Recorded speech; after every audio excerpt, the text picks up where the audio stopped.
Welcome to Season 1, Episode 3, Ruston, Where Childhood Lived. Join us as we explore the nostalgic journey of growing up in Ruston. This episode covers the key elements of a Ruston childhood, from playing in the sandlot and riding bikes to discovering treasures and enjoying TV. By 1980, Ruston, Louisiana became home.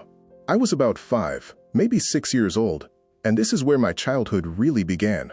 Not perfect, not easy, but real. The neighborhood was the whole world. Everything was within reach.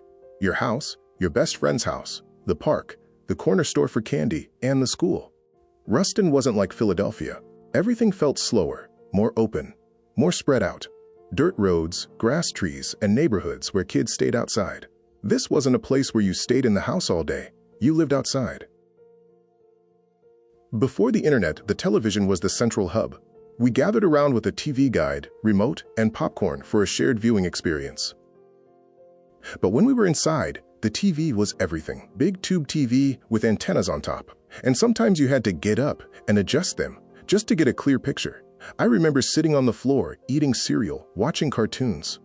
Ellipsis, ellipsis, ellipsis. The TV screen brought us iconic shows like Thundercats, Transformers, G.I. Joe, DuckTales, and The Simpsons, often enjoyed with sugary cereal. Watching Scooby-Doo, Fat Albert and the Cosby Kids, laughing, learning, just being a kid. Then there were the shows, Good Times, Sanford and Son, The Jeffersons, and Soul Train, where the music and the dancing was everything. Street life was abundant. Outside was where you played hopscotch, basketball, and road bikes, turning the sidewalk into our personal playground. But most of the time, we were outside. That's where life really happened. Playing stickball, tag, hide and seek, jumping rope, racing bikes through the neighborhood. No phones, no internet, just imagination and energy. There was one universal rule: be home when the streetlights came on. This simple rule structured our afternoons and evenings. And everybody knew the rule: when the streetlights came on, it was time to go home. No questions, no arguing, you just knew. Bikes meant freedom. They were our transport and ticket to exploration, allowing us to roam the neighborhood and beyond with our friends. Riding bikes all over the neighborhood, that was freedom. No real boundaries, just space and movement. Wind hitting your face, feet pedaling, going wherever the road took you. We spent hours with simple, classic toys, building blocks, teddy bears, wagons, trains, and board games. Imagination was everything. Toys were simple, but they meant everything. Hot Wheels, racing them, crashing them, and the green machine like a big wheel. I remember riding one back in Philly and carrying that feeling with me. The treats from the corner store were legendary. Cracker Jack, Ruston root beer, potato chips, and a variety of candies were essential childhood snacks. The ice cream truck, you could hear it coming from far away, and when it came, everything stopped. Bomb pops, ice cream sandwiches, push-up pops, penny candy, soda, chips, gum, and glass soda bottles. That was childhood. The soundtrack of our youth came from vinyl records, cassette tapes, and the radio, setting the mood for every adventure and quiet moment. Music was everywhere, loud, coming from houses, cars, and boomboxes sitting outside. Back then, we had record players. 8 tracks, cassette tapes, rewinding songs, flipping tapes, letting records spin. Big boomboxes, sitting on shoulders or placed outside, playing music for the whole neighborhood to hear. It was R&B soul and the early sounds of rap. Artists like James Brown, Marvin Gaye, Al Green, and groups like The Temptations and the O'Jays. That sound filled the air. Music wasn't just playing, it was part of life. Comics built my world, offering an escape and shaping our identity. They allowed us to imagine ourselves as heroes in epic adventures. Was a huge comic book fan. I mean, deep into it. I felt like I had all the Marvel Comics, superheroes, stories, imagination going crazy. Back then, Stan Lee, he was the man. Ruston is where school really started for me. My first school there was Lincoln Learning Center. That's where I met other kids, like Pam, Annette Robinson, and a whole group of different personalities from the neighborhood. After that, I went to Cypress Springs Elementary. It was a long way from home, but it was a cool school. That's where something important happened in my life. That's where I met Coach Alfred Hunter.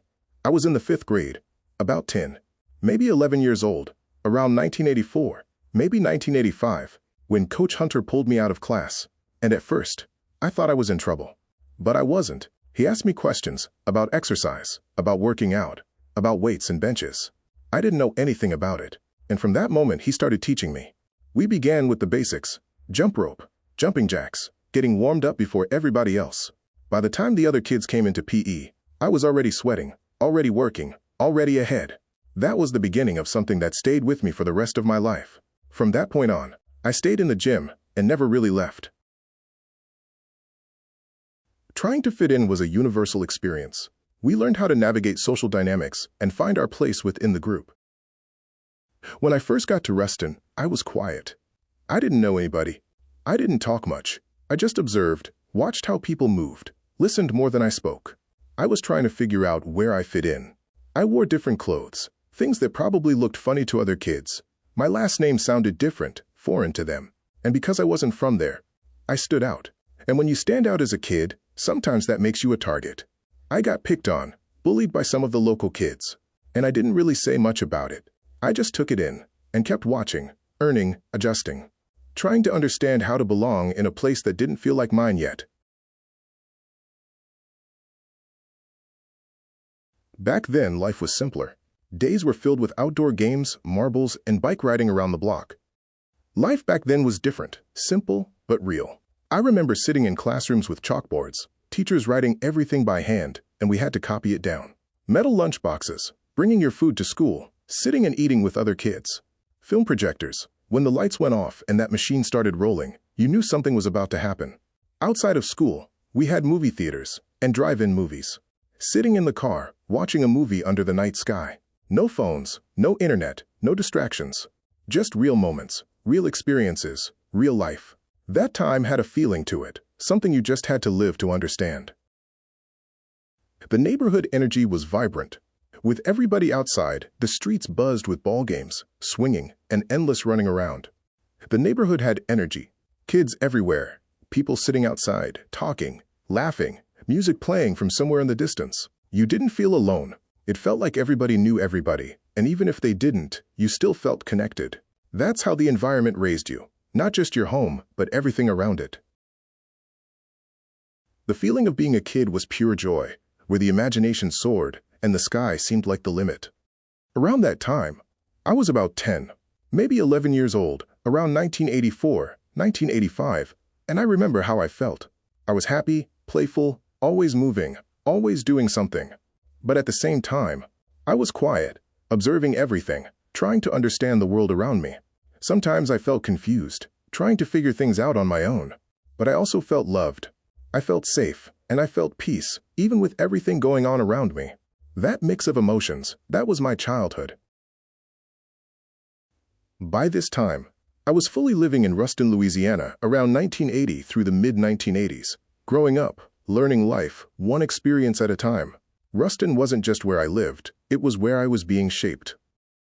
Looking back now, those years built the foundation of who I became. The games, the friendships, the struggles, and the lessons all became a part of me. I didn't realize it then, but I was being prepared for everything that was coming next.